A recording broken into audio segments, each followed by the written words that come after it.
तोहरे बिना दिल ना लागे हो। सातो जन्म साथ निभाइब हो।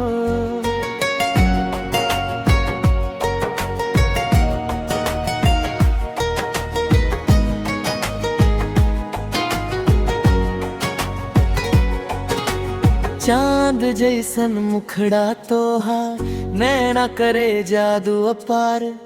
देखते ही दिलवा धड़के, हो गईल प्यार बेहरसा। रोजे रोजे सपना आवे, तोहरे संग घूमे मनवा।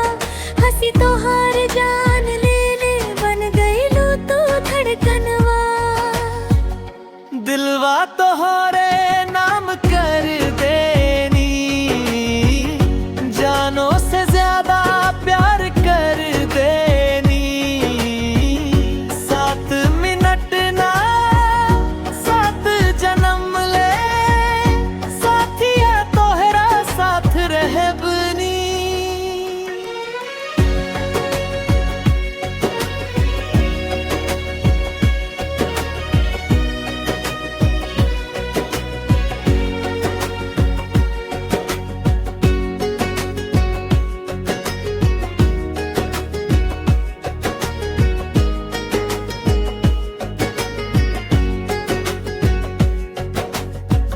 बरखा में भिंजे चुनरिया,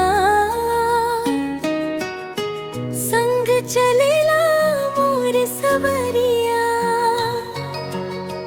हाथ पकड़ के कहेला धीरे, तू ही बाड़ू मोर दुनिया।